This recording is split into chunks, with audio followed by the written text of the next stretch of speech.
Renee, Chris, and Ryan going live.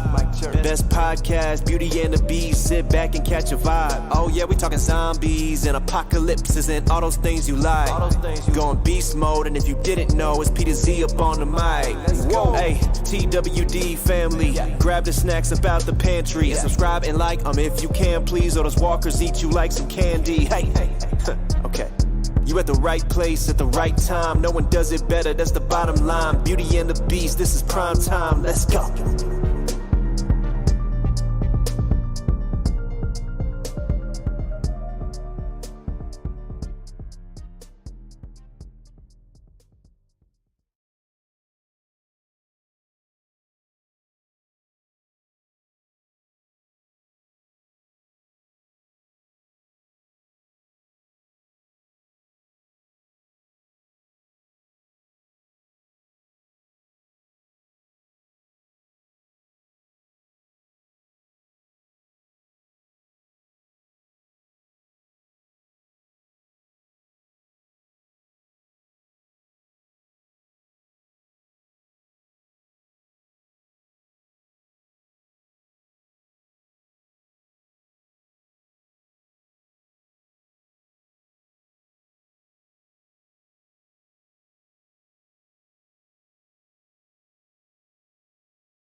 I even tested this.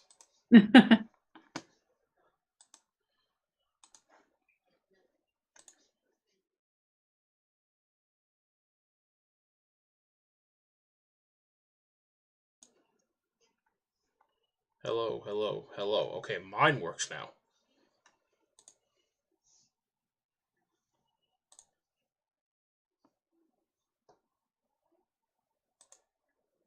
Okay, audio.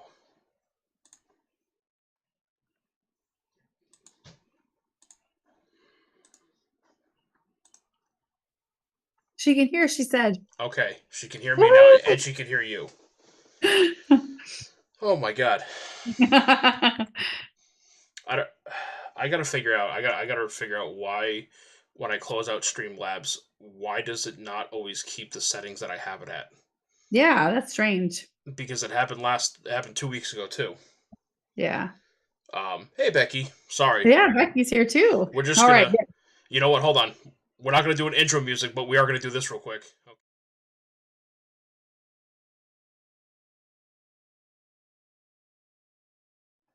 Okay. There we are. See, nothing ever happened. We love it. We love it. We're perfect. Nothing ever happened. No, we don't ever have technical difficulties at all. Never.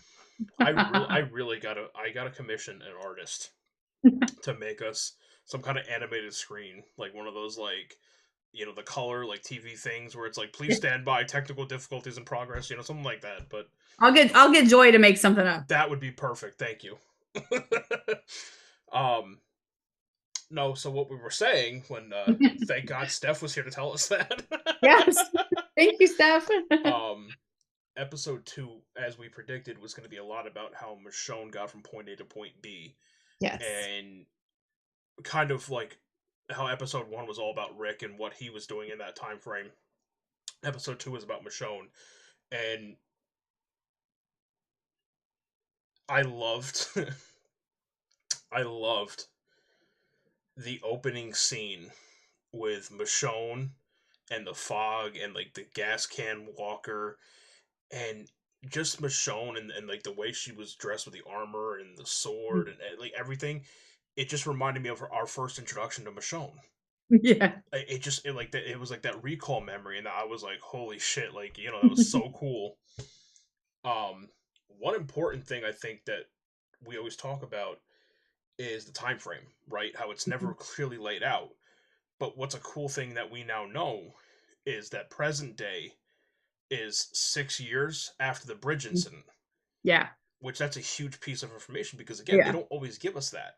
Right. It's just approximate or yeah. Yeah. And but we have to guess. Yeah. Like in Dead City, we guessed because Herschel looked older.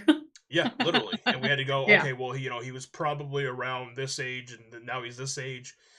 And we have to kind of just wing it. But now they specifically told us that this is 6 years after the bridge incident where everybody thought Rick died.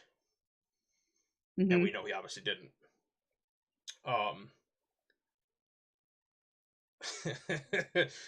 When Michonne, when Nat,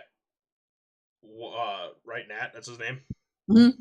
When Nat walked away from Michonne after they're on the back of the thing, and she said, measure what? And what are scream sticks? Yeah.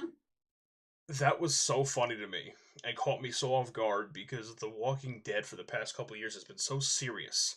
Yeah. And it kind of it brought me right back to like some of the funnier seasons of The Walking Dead where you had these kind of like funny one-liners. Yeah. You know what I mean? Kind of like what Negan would say, where he would like say all these awful outlandish shit like, I even fed your kid spaghetti, Yeah. Like, what? It was so good. It was so good to hear that. And I think it did something more important for Michonne's character too, in my opinion. And that's why I made a note of it, is because it's paralleling Rick right now. Mm-hmm. So as this is going on, this is her trying to find Rick, and he's lost all hope. And he's got his tail between his legs like a beat dog. Mm-hmm. But meanwhile, Michonne, who has every right to be miserable and has every right to have no hope, she's still able to laugh. She's still able to kind of be comical, which I think is really important. And that's why I wanted to point it out. Mm-hmm. I don't want to skip around too much. I try to put my notes in order, so if I go out of order, But that's all right. Was that the biggest horde that we've seen on The Walking Dead? I think so. I mean, that was incredible. That was insane. Yeah. And the fact that Michonne rode up on a horse and had no qualms about being that close to that big of a horde, I was like, holy shit. Yeah, that was intense. And I thought it was very symbolic of her journey to find Rick. It was so unattainable kind of thing. You see, like, this can't happen. Like this horde, who could come up against this horde? Michonne, and I loved that because it just showed us her determination and the fact that at this point she has not given up hope. She's finding Rick. I don't care, come hell or high water, she's like, I'm finding my Rick, and I loved everything about that because it just showed us her determination and all, that she's gone through. She's gone through so much and continues to go through so much, for how many years she thought he was dead, and just horrible, that, he doesn't even know about his son. And then she finds those clues and she's like, he survived, he could still be alive, And so, yeah, I just thought it was amazing. Yeah, I agree. And one thing that, and this is going back to my Bible study days when I was younger. But it almost like when you heard the explosions going off and you saw the horde spread out, it was like Moses and the parting of the Red Sea, right? I mean, it was like, and I think that was very intentional. Yes. I've learned that the writers don't do anything unintentionally. I won't say that the seasons 8 through 10 was very unintentional in my opinion. But I think like recently everything has been very intentional. And I think everything has been thought through very carefully and just really thoughtful. I think that was symbolic for a reason, because it was kind of the universe saying, like, there is hope. Yeah. Because she's looking out across this sea of zombies, of this sea of walkers, and in her mind she's probably like, shit. Like, what do I do? And here's the sign from above that all these explosions are going, like the weird purple explosions, which is kind of cool. And they were, yeah. Yeah, and watching it just part like that, I feel like the theme of this episode was hope. And Nat kept saying it, like, just have hope, just have hope, just have hope. And here it is. There's a shining example of hope, like where it seemed impossible, and suddenly it is possible. Yeah. I love that. I really did. Yeah, and another thing I really liked this episode a lot for many reasons, but I love that we got to see more about Bailey and Aiden, because we saw them for this split second. Here they are, they need help, or and that was it, and there was always these questions like, who is this caravan? Who are those people and all that? So I love that we got that look at, even though it was brief, at least it got that. And sometimes even that brief mention or introduction or whatever it is, it's better than nothing, never addressing it again. And I love that we got to see them. I hate that all of them are gone already that quickly, but it was really cool to see who these people are, what that group's about, because not that there are ideals and things where the leaving everybody behind kind of thing was kind of crappy and all that, but it was just good to know, okay, who they are and what they're about. And like in Nat's instance, that he's the one, we saw Michonne's new armor and things at the end of the the series, and you're like, look at her, she looks badass as always. But even more so if she can. And so it was like, oh cool, Nat made that for her, you know what I mean? It was so fun to learn those little bits, even though it was brief. It was still cool to learn those little bits of things, and I really appreciated that about this episode. I agree. And I loved the relationship she was forming with Nat. I mean, it was so authentic. It was so genuine in a reality where you almost have to question every relationship until it proves itself, right? Yeah. And from all intents and purposes, Nat needed nothing from Michonne. Yeah. And he was the one who was give her a horse, give her a carriage, give her what she needs, and that was from the very beginning. And it was so pure and so authentic. I loved it. I really did.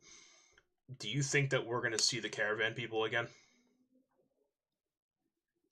I feel like no, just because how they just segment things and just go away from it. Yeah. But I feel like they could be, I feel like they could play a part if, but I kind of just feel like we won't. Yeah, I agree. But yeah, I mean, I hate that. I mean, Matthew Jeffers, who played Nat, was incredible, and I hate that they got rid of him. Yeah. I'm like, why did you get rid of him so soon? I mean, I understand Michonne has a mission, and that's their main focus, and this is Rick and Michonne's love story. But dang it, you know what I mean? Like when he was sitting behind that, like when Bailey was reanimated and trying to get after him behind that that display case or whatever that was. Fire. Yeah. And he's, Michonne gets him, and then we see him cowering there. I mean, it was just like, I was like moved to tears thinking about him back there, scared to death that he couldn't kill his friend. Yep. It was just like, it was incredible how he portrayed this character. Absolutely.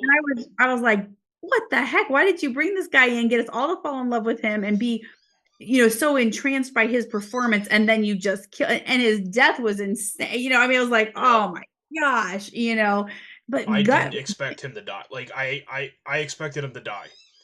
I didn't expect him to die in that moment in that way. yeah. I mean, I figured they're just getting rid of all Michonne's baggage because she's got to get into the CRM. So they're trying not to make her have any of this baggage. I get that part. But I was shocked at his death. I was shocked at, like you said, like how and when it happened. I was just like, oh, I literally but wrote in my notes, I'm so pissed they killed Nat. Fuck this. that's right. And I think that's like the fandoms. Yeah, I think that's collectively what everyone thought. Yeah. I made sure I put that because I was just like, I'm like, oh, wow, I'm really loving this guy. I'm loving this character, and I'm like, they're gonna kill him. I don't want them to kill, but they're gonna kill him, and I'm like, I don't want them to do, but they're gonna do it. And then sure as shit it happened. I went, fuck this. Yeah, agree. But yeah, so it was, I just really enjoyed that whole segment about learning about them. And then, with the chlorine gas, like that was crazy. Like we know that's what the CRM does. If you've watched World Beyond, that's how they eliminated Omaha and all that stuff. But to see it and how it affected, it's like, that was just and it was awful. the way it killed what's her name, Seymour and right. Who are the people? Who was the pregnant woman and the It was Aiden and Bailey. Aiden and Bailey, that's right. That broke my heart. Yeah, it was. Yeah, that absolutely destroyed me. And yeah, Michonne told him, "Do not lay next to her," and he did. He had to, and I mean, I've mentioned this before, but my favorite horror movie is Dawn of the Dead. And seeing her tied to the bed and a zombie brought me right back to the scene with I forgot her name. But she was tied to the bed and she was pregnant and gave birth to the zombie baby, and just like it paralleled that, and they were in like this shopping center. Yeah. And I'm just like, and Dawn of the Dead took place in a fucking mall. Yeah. And I'm like, I feel like that had to have been intentional. Oh, I'm sure. You know what I mean? Especially because of the fact that that's one of those that's like one of those classic iconic zombie movies, right? Like the original and the remake. Yeah. So I definitely saw that parallel, and I was just kind of like, that's a little freaky. you know? Yeah.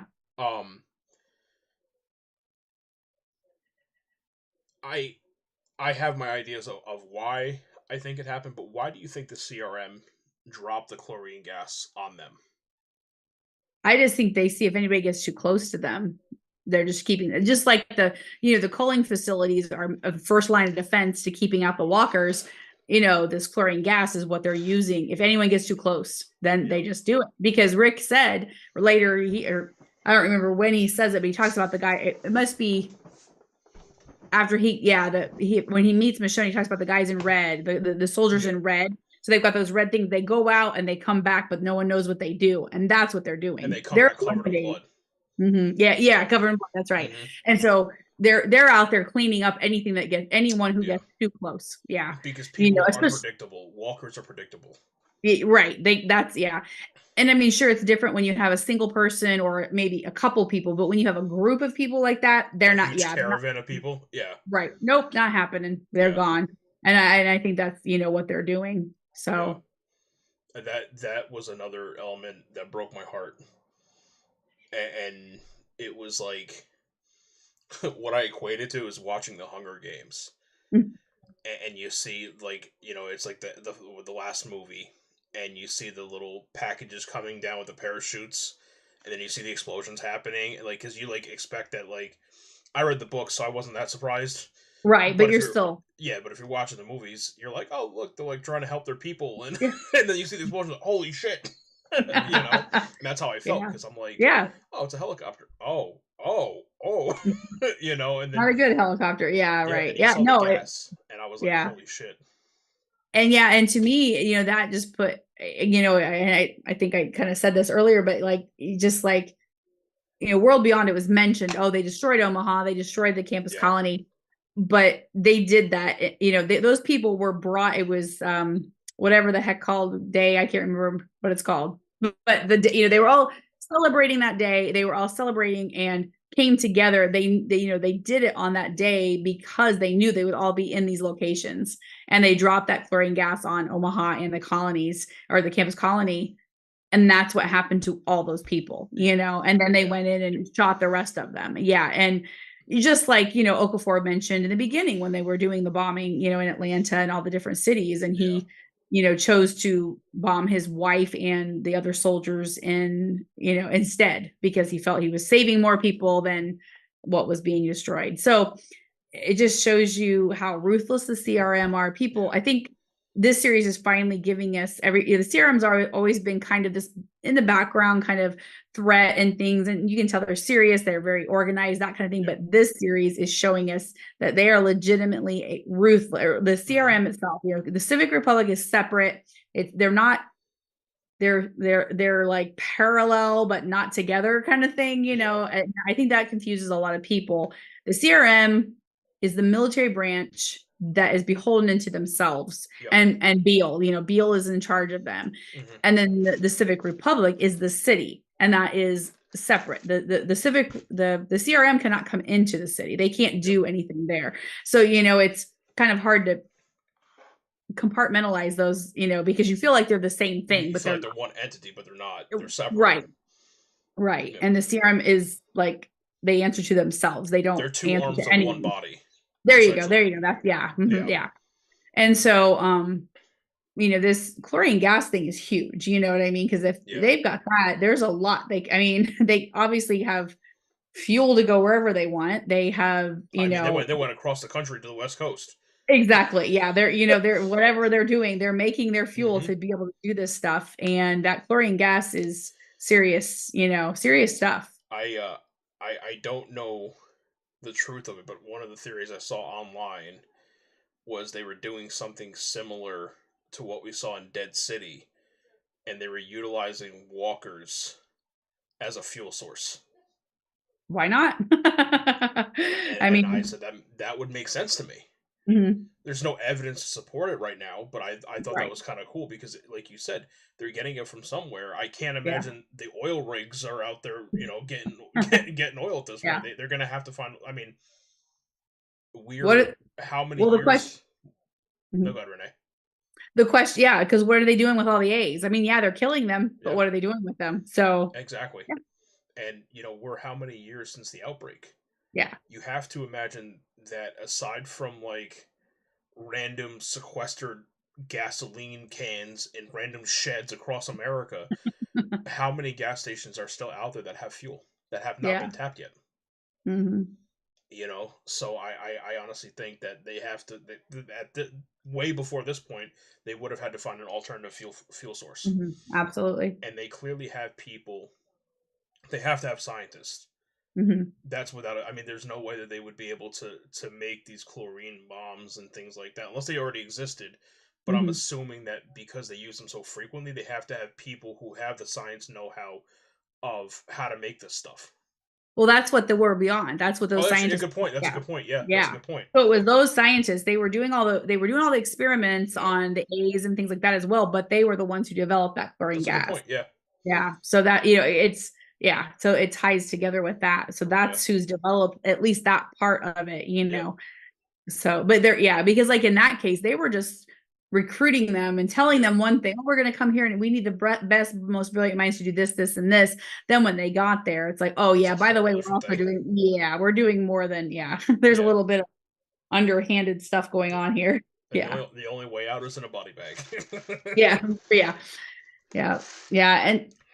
And then getting back to we kind of got off there, but episode 2, then back to that. We soon we see after, so we see them, her and Nat, it takes them months to recover from that. You see the seasons change it. You see, it took them a while to recover from that chlorine gas exposure. The push-ups, drinking the water. And so that took some time there, and then like when they go and they get to the I can't remember what it's called, but in New Jersey, where she was trying to find where she last knew the ship had been. Bridger. Bridger. What was Bridger Island? It was Bridger. Something. Bridger Heights. I don't know. I can't tell you what it was.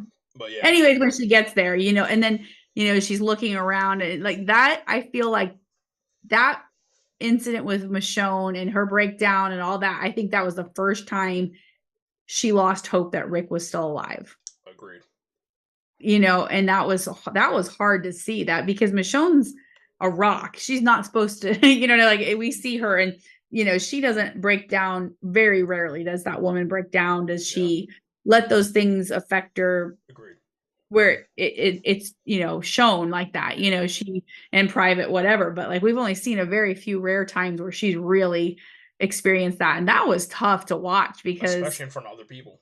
Exactly. Yeah. Right. And so, and I love, that Nat's he's right there with her and he's telling her, believe a little longer. He translates the phone and tells her that, and I just thought that was, he was the person she needed at that time. She needed him there with his perspective and things like that to help her, bounce back from that, because that was tough, and she could have just gave up, and I love that he told her, it's okay if you decide to go back to your children. It's okay. That doesn't mean you failed at all. Exactly. You're just at a point where that's the smart thing to do. And she said, made that decision. When it's time to leave, or time to walk away, or time to leave, whatever Yeah. that was. But yeah. Mm-hmm.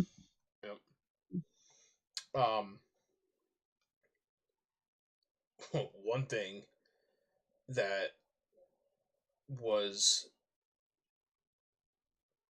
it gave me chills, and we're jumping forward. We're jumping to the scene now where they shoot down the helicopter. Yeah. And Michonne is on this path of destruction. She's on this path of revenge, and she's seeing the faces of the people who she came to call friends, who were indiscriminately killed by the CRM. I mean, without hesitation. And as it's happening, you're seeing these flashbacks, and the flashbacks, this whole episode made me so emotional. I know. And I actually got teared up, and I'm like, holy shit, like, because you're realizing what she's been through. I mean, just in this time alone that she's taken this trip, she's been through so much shit. Yeah. And that's all I gotta say about it. It left me speechless, and I was emotional. Mm-hmm. Yeah. And to see it, like we saw, like in episode 1, we kind of saw Rick's perspective of what was happening. This person's killing these people in the background. Yep. We didn't get that emotional side of it. And then we saw the reason the masks were coming off, because she wanted to look them in the eyes, and then she was killing them for what they did. It was brutal, and it was very hard to watch. And as she comes upon Rick, then you're like, no, I mean, we know, because we saw it in episode 1, but you're still kind of nervous. But I still had that moment of, oh my god, is she gonna hurt him? Like, you know what I mean? I know she wasn't going to. We saw it already, but I had that moment of like, my heart stopped. I'm like, and I couldn't breathe. Yeah, she was just on this path, what I mean, and she was taking revenge for her friends. So it was tough to see, but it was. And then of course we go through all those emotions, and then we get to see the more of the reunion, and it's just like, your heart is just, like, I've been one of those people the whole time Rick and Michonne were gone. I was like, okay, they're gone. Yeah, I get it. Yeah, I don't know that I missed their presence a ton. You know what I mean? Not negative, good or bad, just how I felt. But when we saw that final scene in the series finale, I was like, I need to see Rick and Michonne back. That was the point when I finally realized, okay, I am psyched for this, because I need to see those two and do some type of conclusion or something of their story. And so then to actually see this now, it was impactful, and the way they did it and everything. And then Nat, is that him? And it was like, are you effing kidding me? And he was like, Christ, is that him? And I'm like, holy shit. It was just, it was so, because it was awful. And that was really, really tough to see. But I loved how Rick he was checking on about Judith, doesn't know about RJ, right? And I'm like yelling at the screen, like, tell him. Say something. He has a son. And she's not telling him, but I get why. He needed to keep in his right mind. And honestly, Rick usually has to kind of think things through a little more. Mm-hmm. I was impressed with how he was like, this. Katana goes over here, methodical. This goes over here, your new name, don't call them walkers. Like, he really, that was quick thinking on Rick's part, because he does have to think things through a lot of times. Yep. So I was impressed with like his, this is what has to be done. But when he held the gun on her, oh my gosh, Did you catch the parallel with that scene? With what? No, I guess maybe not. The way that he angled the gun and the way the camera was angled at him and Michonne parallels him on the bridge. Oh, okay. Sure. It is. I looked at it side by side. It is the exact same camera angle, and he has it pointed the exact same way, just like he was pointing at the explosives at the barrels. Yeah. It is side by side, almost the exact same shot. That's awesome. And I was like, that is symbolic for a very important reason. Because Rick sacrificed himself, or thought he was sacrificing himself, for his family, and not just Michonne and Judith. That was for everybody in Alexandria. What he did, pointing the gun at Michonne and holding her there hostage, and taking her prisoner or whatever, was the exact same thing. This was him going, oh shit, like, I have to protect my family. Mm-hmm. Yeah. And this is how I do it. Yeah. And it was such a cool side by side. Yeah. Yeah, that's awesome. Yeah. Yep. That was good. Yeah. Eva. Hi, Wilani. What's going on, everybody? I didn't see you guys pop in there. I know we were kind of intense on our conversation, so right. We see you're there, but we were focused. Right. So let's talk about the end of episode 2. And honestly, I'm a little biased here. One of my favorite parts of the entire episode was seeing Jadis again. I know. I love Pollyanna so much. I know. Pollyanna is incredible. Jadis is garbage, but but I love the intensity. I love what she brings to the table. You know what I mean? Like, Jadis has to be part of the story. We all knew that was coming, but it was, she's just sitting there, breaks into Rick's apartment. She's got his whiskey. She's drinking his booze, and she's like, "Hey, yeah, I'm here." And that whole interaction was, it was so good. One important note that I made about something that she said was when she was rattling off the list of things that Rick's going to have to do to keep their arrangement, which I'm assuming is, her keeping him safe as well as him keeping her safe and keeping that secret safe. But one thing she said was, I wrote everything down that I know about Alexandria, about you and Alexandria, and I left it in a place that they will find. And she said something along the lines of, I would hate for them to lead them back to the people you care about, as well as people that I've grown fond of. Mm-hmm. And I was like, she's talking about Gabriel. Yeah. And I'm like, there's hope. There's hope. Yeah. She took his last name. Obviously, there was a connection there. Yeah. But it was so cool to see. Yeah. So that was really, it was very interesting to see that. And of course, my brain's going like, what is she talking about their deal? I remember when she was all like, hitting on Rick and everything. I'm like, is she like getting some on the side? Cause I don't know. We'll see. Cause that scene where they were so close, I was like, is she gonna kiss him? That's what I thought too. But I think everybody did. I assumed that their deal was just keeping the secret safe and like most likely. But my brain I started thinking about Jadis and how Jadis is. I was like, maybe she's, I lay with him now. Is it time? Yeah. But it was incredible. And I loved episode 3, but I almost think I liked 2 a little more just because of, I love Michonne, I got Carol, Aaron, Michonne. Those are my 3, and I love them. And Michonne is, she's just incredible. And Denai, oh my gosh, that woman can just act her ass off. She is just so good. She's an insane actress. Exactly. And I love how we see like the other thing I really, Rick has changed so much. Michonne has not. Michonne is Michonne. Yeah. She is as determined, if not more than ever. She's still, a fighter. She's still all the, yep, she had a little moment of weakness, but she bounced back. She's, and I don't know. I just loved it. Yeah, I agree. And, one thing we talked about was Denai's just acting abilities. Yeah. And even though I didn't enjoy the movie, but Black Panther 2, Wakanda Forever, and the scenes that she had with Angela Bassett's character Mhm. was insane. I mean, Angela Bassett is just a friggin' acting goddess. I mean, she's just insane. And the scenes that her and Denai had were so emotional. I mean, there was one scene where Denai's character, Okoye, she said, I sacrificed everything for Wakanda, and the Angela Bassett, just the way she delivered her scene with her, the way they fed off each other, the fact that they didn't win an award for that scene was criminal. Just wanted to bring that up because it still bothers me. I'm just saying. Ryan is still not over it. I'm not over it. But Denai, just the way that her and Andrew, I mean, they have not skipped a beat.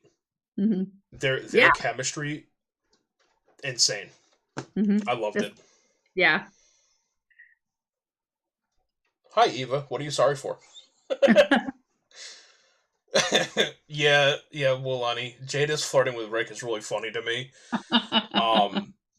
Especially knowing and having met Pollyanna and knowing that she has a great sense of humor. She's funny. She's hysterical. And I could see her like making similar jokes to like Andrew, like just to catch him off balance. I believe it. But no, that was hysterical. So overall impressions of episode 2, I think was good. I loved episode 3 was very good, but to me, I think 2 was still my favorite. Yeah. I think just because we got to see more of their reunion and all that kind of stuff. So, I'm going to say it. So far, it's my favorite. Yeah, I agree. And, episode 3, I have less notes on because I thought it was a good episode. I did. Again, it didn't grab my attention the way that episode 2 did. Yeah. Because episode 2, with Michonne being one of my favorite characters, I already knew that episode 2 was going to be one of my favorites. I already knew it because I just did. I had a feeling. What would you rate it out of 10? 1 out of 10. Episode 2? Yeah, like 1 through 10. I mean, what would you rate it? I'm going to say 8 or 9. I mean, just everything about it. Yeah. I agree. I think episode 1 for me was like probably like a 7 or an 8. Yeah. I'm thinking episode 2 was a 9 at least for me. Yeah, because for me, I mean, not popular opinion, I was more excited to see Michonne than Rick. I mean, I was excited to see Rick, but I was more excited to see Michonne. And I just loved it. I thought it was so good. Yeah. I did love seeing Rick only because we had not. I mean, we had seen him obviously, in different elements, but we have not truly seen his character since his character died on The Walking Dead. And so seeing him in episode 1 and seeing him in episode 2 and him finding Michonne, and when they first saw each other, you could see the exact moment when Rick got hope again. Minutes before this, he had told Okafor, "I'm all in," because he had resigned himself to the fact that he was not leaving. Yeah. But then all of a sudden, here's Michonne in the moment that he needed her the most. Because in my opinion, I don't know if he would have been able to come back from the edge if he had left that scenario with Okafor after saying, "I'm committed." I feel like he would have gone too far down a dark path. Oh yeah, for sure. Because he was resigned. Yeah, just resigned to the fact I can't leave. My family's not safe if I do. This is what I'm. Yeah. So I thought that was very well done. Yeah. So episode 3. Again, I didn't have many notes because it didn't draw my attention the way that episode 2 did. Do you want to kind of lead us down step by step what we went through here? Yeah. So the one part that I loved was the flashback, because I loved that Jadis looked normal for number one. We didn't have a crazy haircut, and I just love that she told Rick everything.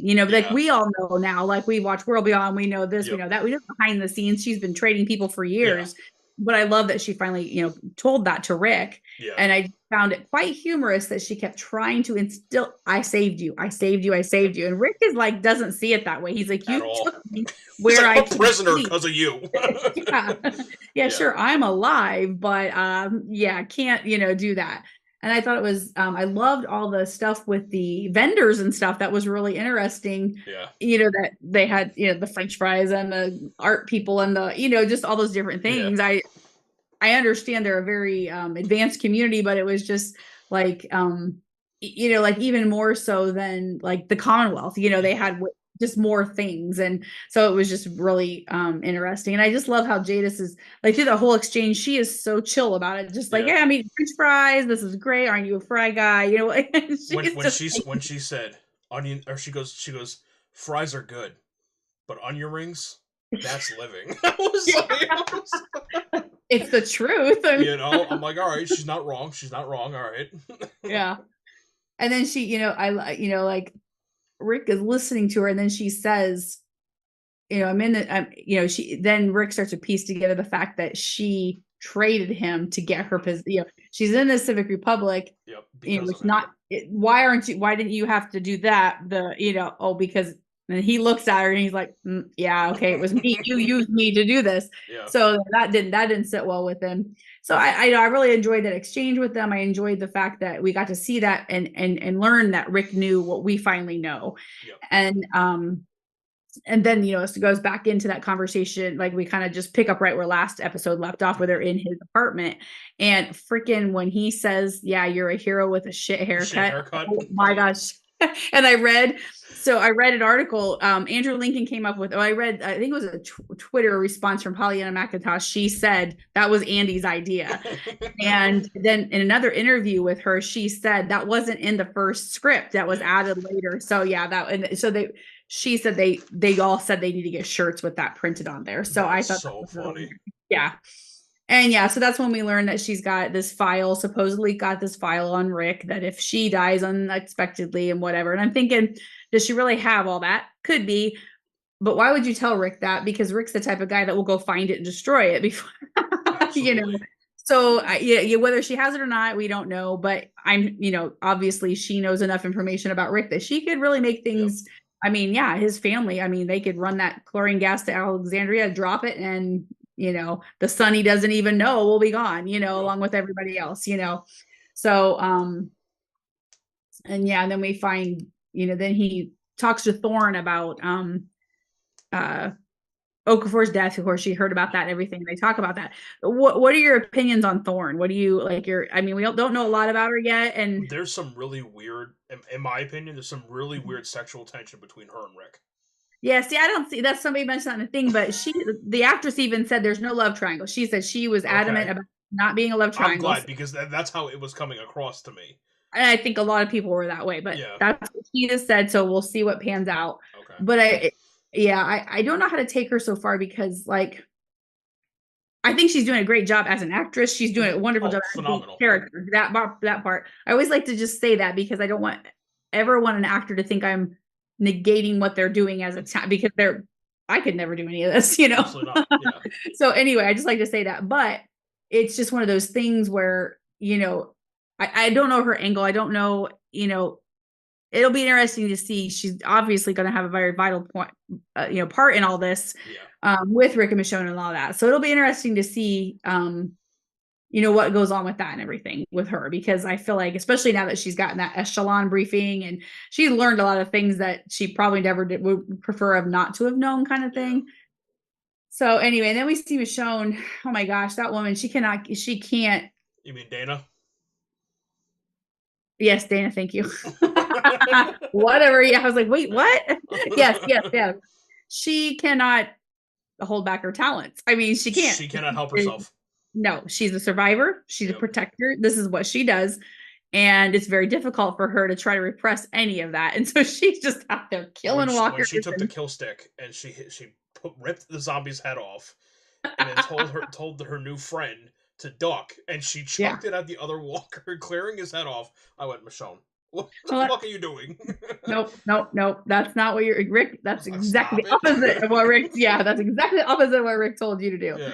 So, it was, it's really cool to see Michonne back in action, but I'm like, she is going to cause some problems for everybody, if don't just stop. Yeah, you're right. But she is a badass, but like, this is a moment we need her to not be a badass. Yeah, but she's just so badass she can't repress it. She just can't help herself. What's the saying? When you got it, you got it. Exactly. Yes. And so then, and then my thing is, during that scene, her and the gal, I can't think of her name, or her friend, they're walking away from that whole scene, and Rick is just like, the whole time he's just looking at her up and down, like, dude, quit looking at her. Put your mask back on so they don't see that you're, watching her. Like, come on, bro, what the fuck? Put the mask on. You'll never know. Yeah, it's like, why'd you take that off? I mean, I know they did it so we would know, but anyway. And then we see the whole thing with Okafor's funeral and all that stuff, which was sad because another character, I was like, oh, why'd you kill him? I love him. That was a really weird eulogy.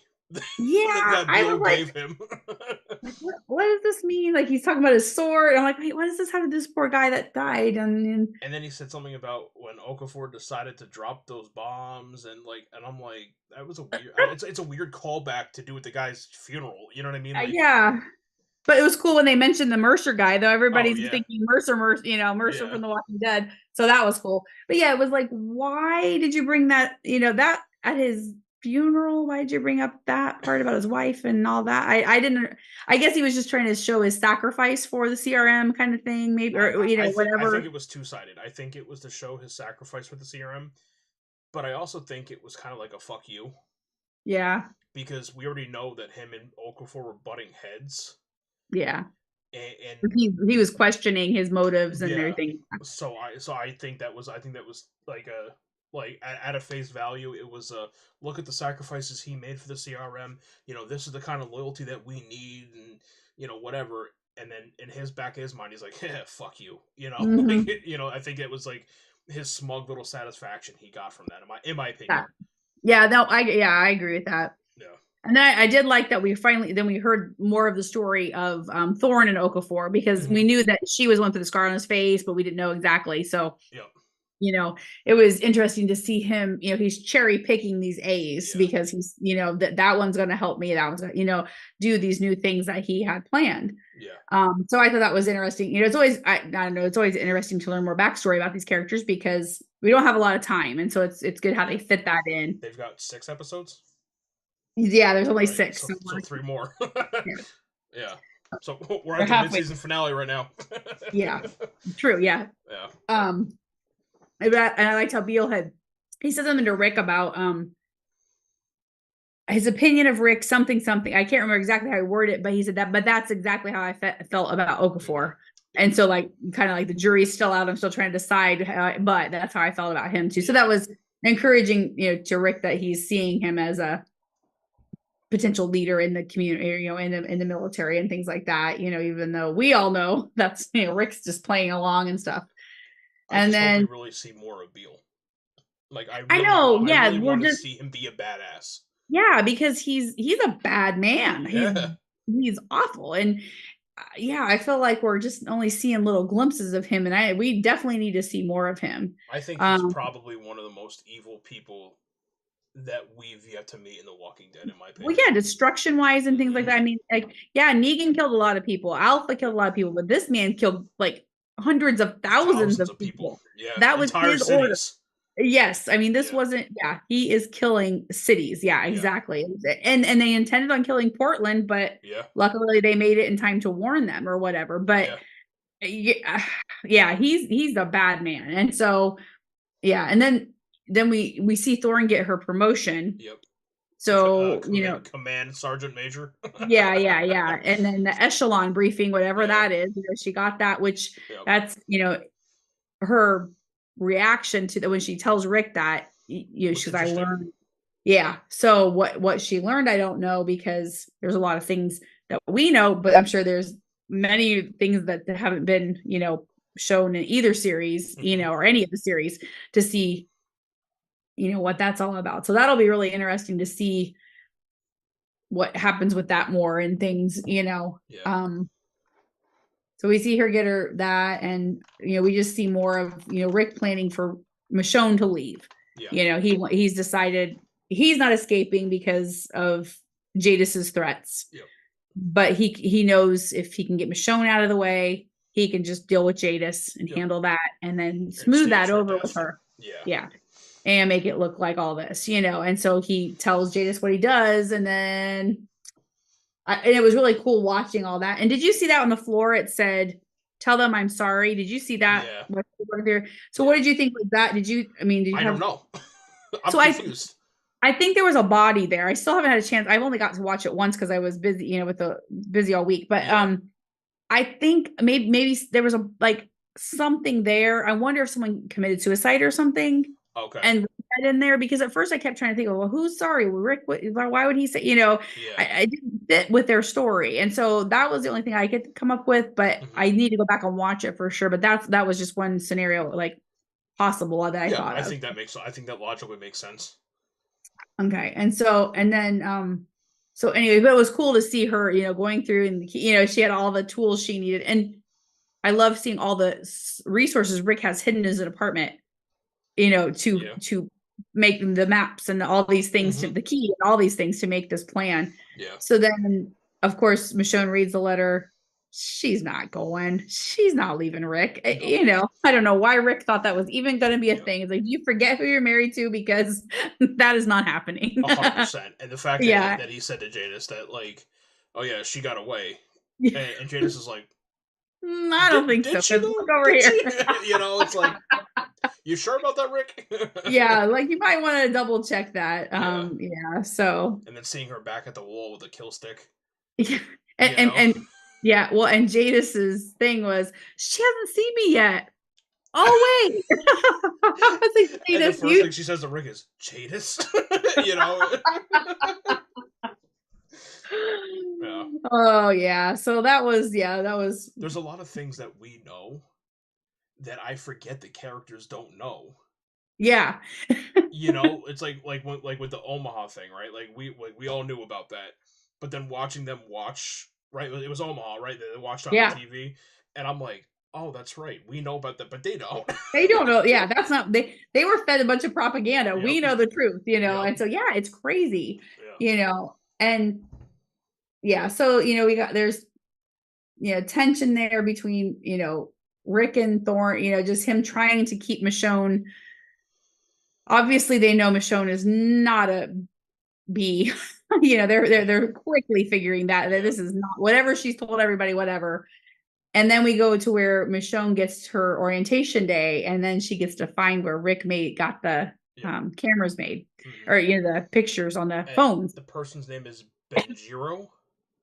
Is that what? Okay. Well, that's what the booth said. It said Benjiros. Okay. And I think it was Benjiro,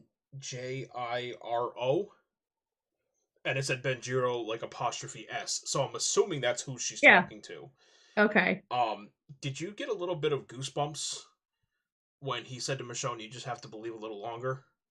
Yeah. And I was like, man, fuck you guys. I got emotional. I was like, nah, man, not the Nat callback. Not the Nat callback. It's exactly. They're too soon.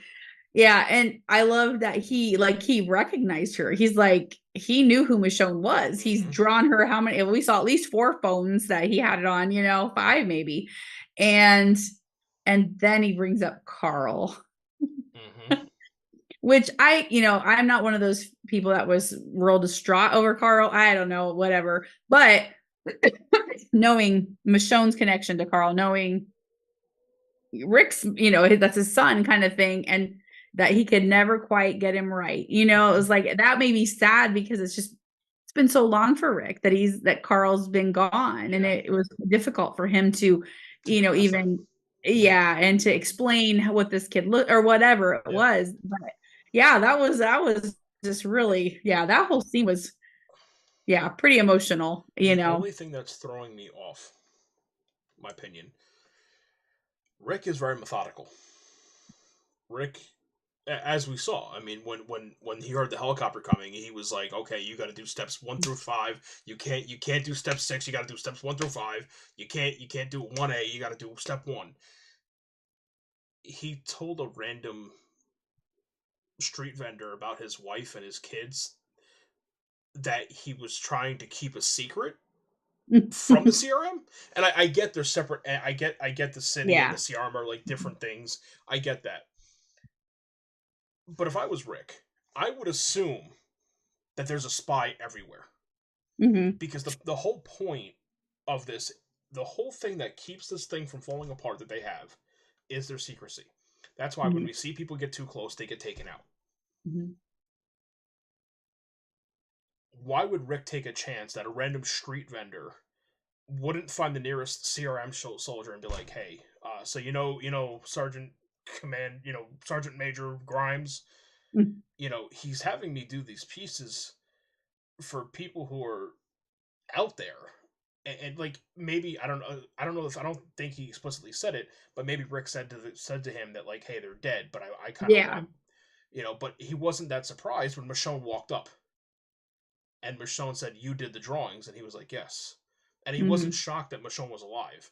Yeah, true. Because I was thinking, that's what I was thinking was, he told him they're gone and he just wanted a memory of them. But yeah, that's a good point. Yeah. So yeah, and but Jadis did say, I understand there's spy or whatever, but Jadis was very adamant that they're not allowed. Like when they were talking in that flashback, she's like, they're not allowed. So somehow they police that pretty well, but I don't know, because another question, I was on another podcast, and the gal there, the host there, Diana, she brought up a really good question. Why are there no walkers in the Civic Republic? People die of natural causes all the time. How do they police that? Yeah. How do you not have an outbreak? How do you not have, I mean, you know what I mean? Like, you can't know Bob's having a heart attack in his apartment, I don't know how, I guess, I don't know that we've heard, I think we did hear numbers, but I can't remember now what the numbers are of the population in the Civic Republic, but it's a lot.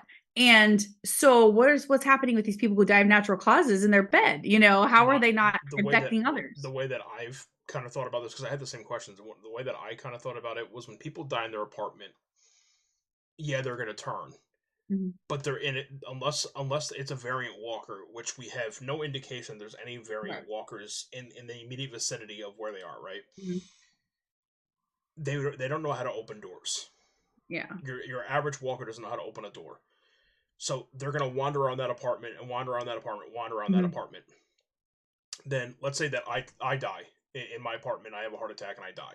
You're my supervisor because I work at the grocery store or wherever the hell I work, at the French fry stand. Yeah. And you say you call the commander and you say, "Hey, Ryan hasn't shown up for his shift the past 2 days. Can you go check on him?" They'll go there to investigate, and they're going to have multiple CRM soldiers go there. They're going to open the door. They're going to find him as a walker and kill me. That's how they handle that, in my opinion. I'm assuming, because that's how I would do it. But technically, the CRM soldiers can't be in the Civic Republic. They can't even be in. That's a good point. They're separate. That's a good point. Yeah. So that, like, officers, you know what I mean? Like, I don't know. I guess I don't know. Yeah. So, yeah, it's kind of. Anyways, that was just one topic we discussed earlier this week when we recorded, and I was like, that's a really good point. What the heck? How do they? I mean, because somebody could be in the park and have a heart attack and then reanimate. I mean, some of them. I imagine they have to have some form of law enforcement. Probably. I would think so. How else are you doing that? But anyway, it's just what you can't cover every angle. I get that it's a TV show, but still, it's just a question. We like to question things. That's what we do. That's why we have a podcast. Yeah, true. Yeah, exactly. But anyway, yeah. So, and then, the whole thing with, Thorne takes Michonne and Rick to, like, kind of a private area, kind of like where Okafor took them. Yep. And she starts questioning her, like making sure she's, answering these questions. When she's questioned, are you going to be able to do this properly kind of thing. And that, I didn't quite understand the whole pulling the knife. Like she had her hand on the knife. Like I wasn't, if she just thought that Michonne was going to come at her or what she thought. I assume if she answered the questions incorrectly, she was going to kill Michonne. Okay. That That's my sense. Opinion, at least. No, that makes sense. Cause I just, again, usually I watch it a couple times before we do podcasts, but this time I only got to watch it once. So I didn't go back and kind of, but I love how Rick covers it up though. He's like, oh yeah, I was backing you up. Yeah. Right, Rick, you were going to shoot Thorne. and Thorne glazed right over top of that. Like she just accepted it and moved on. And I'm like, yeah, she's like, I bet in the back of her mind, she's like, that's not even true. Yeah.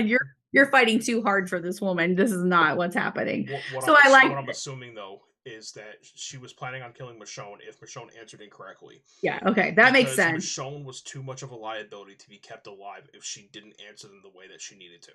Yeah. And it would be easier for Thorne to explain, she tried to run, I killed her. Yeah.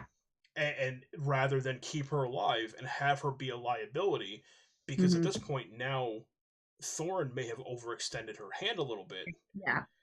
And may have exposed herself in a way that if Michonne wasn't who she was, and Michonne was like, well, I heard Thorne, Command Sergeant Major Thorne, said this shit to me, and she reports it to somebody, she's a liability. Yeah. Especially because Thorne's the one who vouched for her. Right. Yeah. That's how I took it, at least, because it would be easier to kill her. Yeah. Then, not terribly hard to cover all that up. Yeah. So we had that, and then they fly off to the Cascades, or is that where it's at, where the summit's going to be held, so I think this is really cool, right? So they're going there to do all that, and we'll talk more about that scene. But one thought I had, the original title for this was the summit, the working title, the whatever they call it, and so I'm like, okay, they keep talking the summit, this thing is happening. Yep. And I'm like, are they going to do something like really cool? Like Rick and Michonne are going to blow it. All the leaders are going to be there. Are they blowing this place up? You know what I mean? Like, I'm like, oh my gosh, they're going to, something crazy is going to happen, I wonder, and this is just my theory, I wonder if in the months that Michonne was with Nat, he taught her or explained to her how he created the explosives that he created to do the diversions that we saw with the purple flame. Yeah. And when the summit happens, I think, my opinion, Rick and Michonne, and possibly Thorne, I have hope that Thorne is going to I think she'll defect. Yeah. Mm-hmm. And I think Jadis is too. I'm not sure about that, but yeah. I don't know why, but maybe because I love Pollyanna and I really just want her to be around. But I think that they're gonna try to take out the entire command structure of the CRM. Mm-hmm. Just my opinion. Well, yeah, and Thorne makes sense because she was on board with Okafor. You know what I mean? Like she knew he wanted change. He knew he wanted all this thing. And Jadis, we know. I wrote an article the other day, and I said Jadis changes sides more often than she changes her haircut. So we know. That's why I think. Yeah, she's going to do whatever benefits her. She is very self-serving. Exactly. So if Rick is like, hey, this is what we're doing, you want to, well, of course, because I'm not going to die. Yeah. So yeah, she very well could.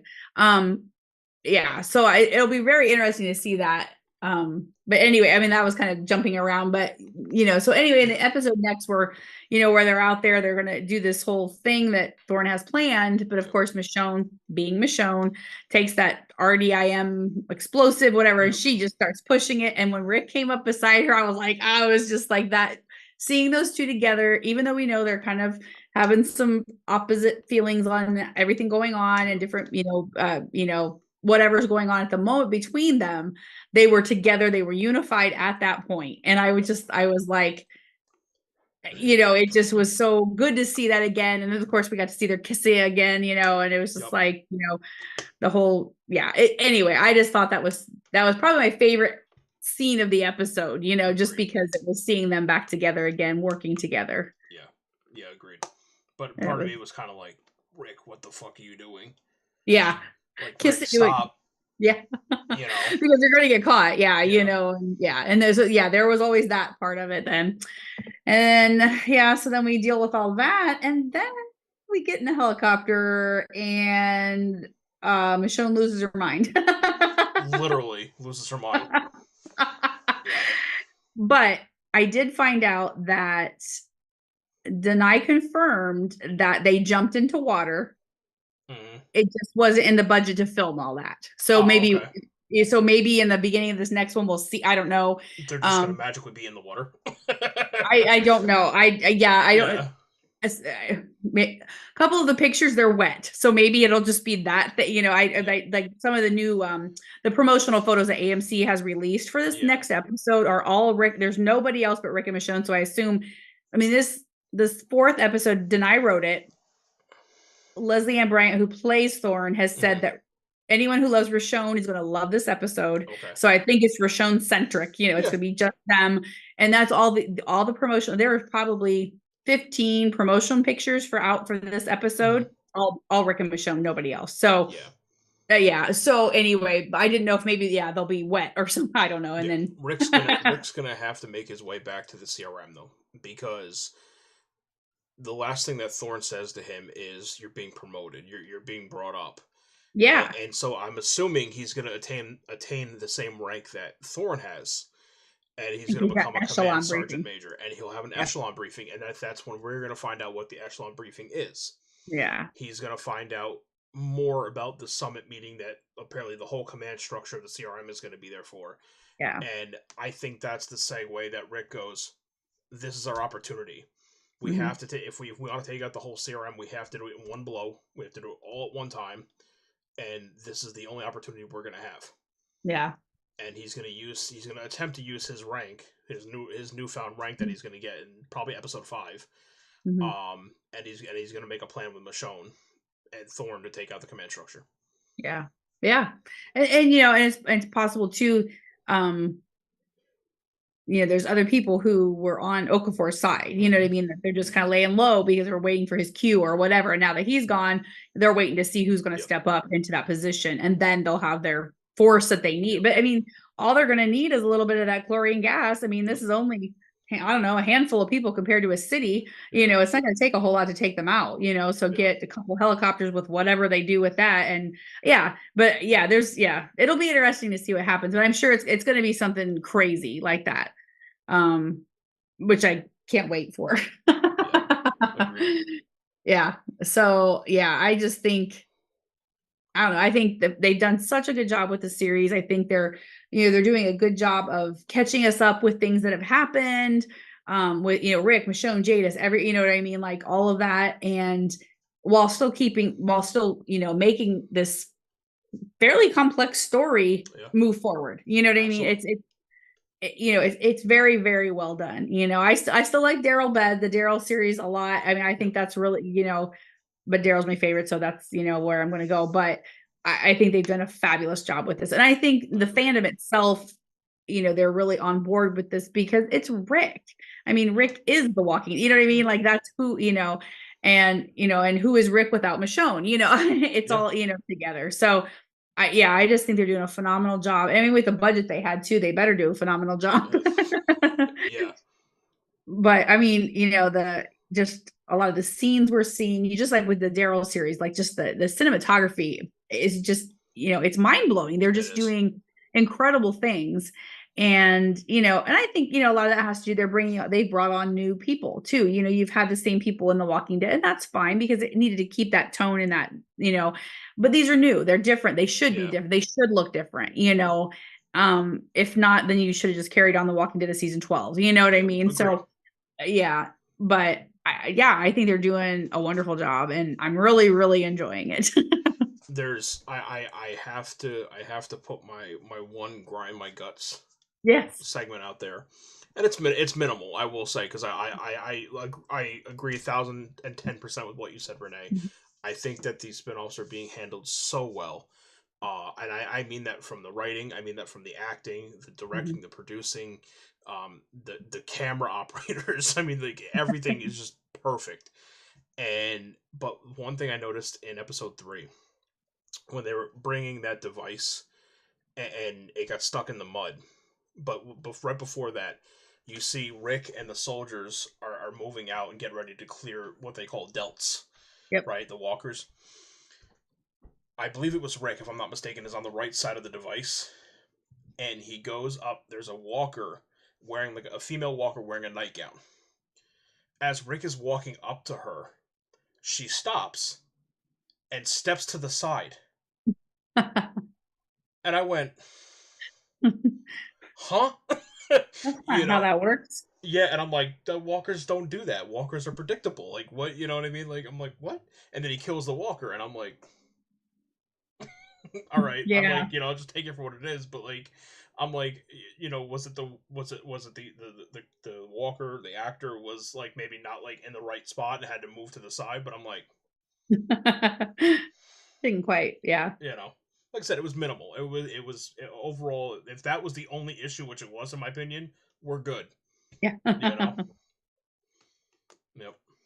Agree. Yeah. So I think that I think we're good. I think we kind of covered everything pretty thoroughly. Yeah, yeah. For getting into an hour and 12 minutes, I think we did pretty good. Not too damn bad. I mean, we'd have a little bit of technical difficulties at the end, but we're that's all right. Here, That's all right. We're thriving and surviving. Yep, we got our people in the chat, which we always appreciate very much. Thank you everybody for popping in. Seriously, you guys make it that much more fun. We appreciate it. And before we go, I do want to say I found out today that a friend of mine who has no interest whatsoever in The Walking Dead watches all of our podcasts. Really? So I want to shout out to Molly. She is my husband's partner's wife and a good friend. And so he told me that today. And I'm like, she doesn't even watch the show. And he's like, nope, but she watches all your podcasts. I'm like, so thank you, Molly. Thank you. I don't know you, Molly, but we love you. You're great. Thank you for being so incredible. I mean, I just, it's just fun to hear that, like, certain people are like, oh yeah, I don't get it live, but I watch your show. I'm like, what? You do? Thank you. It's just so appreciated.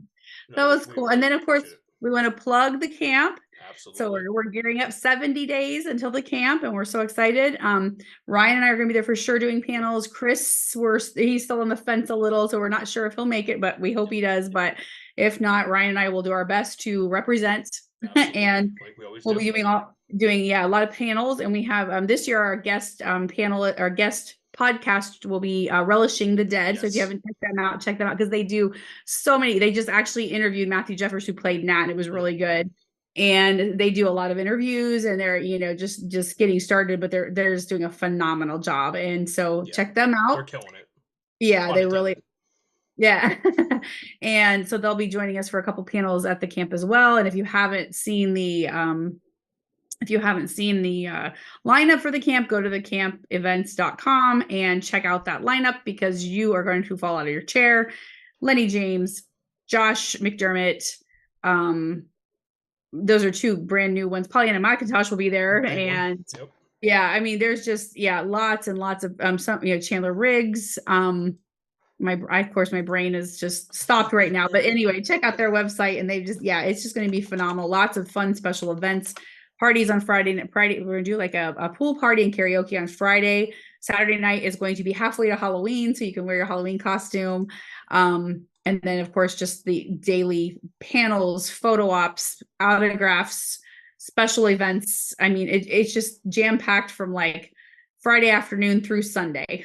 So and they I know they are selling with as big as it's getting this year, they're selling tons of tickets. So get your tickets. You can get general admission tickets, and they're very nominal for a con of this. I mean, it's just, this is not like a convention unless you've attended this one. If you've not attended the camp, it's nothing like you've ever attended before. It's very intimate. Even as big as it's grown, it's still very intimate, and everybody treats everybody like family. You're there. You're just part of the family. And, we, of course, our hearts are there because we've been there since the beginning, but, we just, it is a good con, and it's, the people who run it are fabulous. And, I don't know. I just can't say enough about it. Like you said, Renee, the lineup for this year is insane. I mean, absolutely insane. We say this every year, but we walk away from the camp going, how do we top that? And then somehow, Jake and Casey and Oscar, they just, the whole team, they just somehow find a way to just crank that up to 100,000%. Like they just, I mean, a big deal, like you said, is Josh McDermott. his first con appearance in the United States in 6 years. Mm-hmm. That's huge. Yeah, and he's so excited about it. He organized a charades event, which I think may have sold out now, but it's guaranteed. like yeah. Well, they did. They added one, but I think it sold out just as quickly. Yeah, I think they are doing two, but this is the game they played, the cast played, and all this, and he's just all excited about it. And I mean it's just hard if you've never been there. It's really hard to explain how amazing it is because everybody's like, well, it's another convention. No, it's not. It is something above and beyond.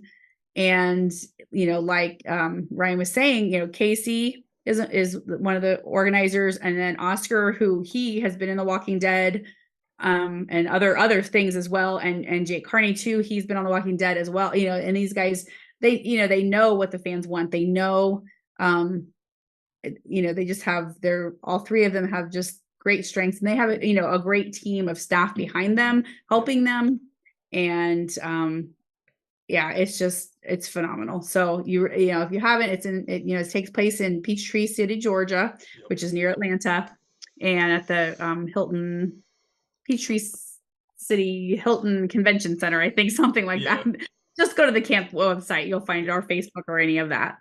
But anyway, we just like to plug them because they support us so much. And, we love being their panel hosts because, we have been fortunate to just interview people, like, can't even believe you're interviewing these people. And we re-interview them and they remember who we are. And, we've gotten to be friends with a lot of them. And it's just, it's just such a, neat thing for us to be a part of. And so we appreciate all they do for us as a podcast because we wouldn't have that opportunity otherwise. And so we just love to plug them and just encourage everyone to attend if you can, because it's amazing and you will not regret it.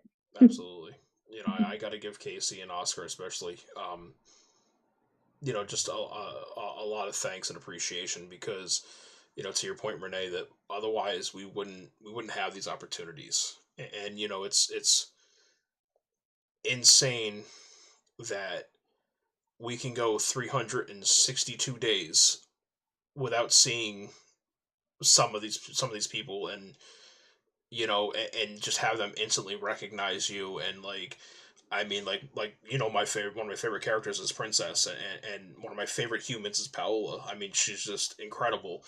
And I saw her walk in the hotel last year, and she put her bag down and came over and hugged me. You know what I mean? Like, and she was like, "I'm so happy to see you. I'm so glad you're here again." And she was, "I can't wait for our panel." And to have that opportunity just to make those connections with people who I would not be able to otherwise, I can't even sum up into words what that means to me.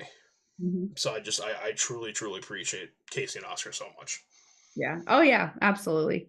Yeah. They've just it's so good. It's just such a family event, and like everybody says, it's like a family reunion. It isn't like this con where you show up and you don't know anybody. Even if you don't know people, you'll make friends really quickly. We actually last year, one of the coolest things that happened was that Chris and I had made this friend. His name is Max. Really, really sweet kid. And we had met him in, I believe, Chicago, Walker Stalker, Chicago, like back in like 2018, right? So like, 5 years, prior to this, and because of COVID and different things, we had not seen him in a couple of years. And I saw him walk past me, and it looked like this kid Max that I remembered, but he looked a little bit older, and I'm like, holy shit! So I was like, Max, and he was like, Ryan. And we had it was so freaking cool to see him there, and, he told me, he's like, I graduated high school and I did all this stuff, and I'm just like, that is so cool to have, and you wouldn't have that anywhere else, so I put the link for the camp, it's the campevents.com. Make sure you guys check it out if you don't already know about it, or if you haven't attended, or you're on the fence about attending. Take the plunge. Go. I promise. If you can afford it, you can swing it. I promise you will love it. It is an experience like none other. And you'll get to see us. Exactly. See, I mean, that right there is worth the money alone. Exactly. Screw everybody else. It's we'll be there. All right. But I just want to say thank you again, guys, and I really appreciate you guys being here. Unless something unforeseen happens, I imagine we will be here next week talking about episode 4. Renee will do her normal social media posts and let you guys know. And yeah, same time, same place. Yep. Same terrible channel. All right, guys. Thank you guys so much. Have a good night. Bye. Renee, Chris, and Ryan going live. Best podcast, Beauty and the Beast. Sit back and catch a vibe. Oh yeah, we talking zombies and apocalypses and all those things you like. Going beast mode, and if you didn't know, it's Peter Z up on the mic. Whoa, hey, TWD family, grab the snacks about the pantry and subscribe and like if you can, please. Or those walkers eat you like some candy. Hey, okay. You at the right place at the right time. No one does it better, that's the bottom line. Beauty and the Beast, this is prime time. Let's go.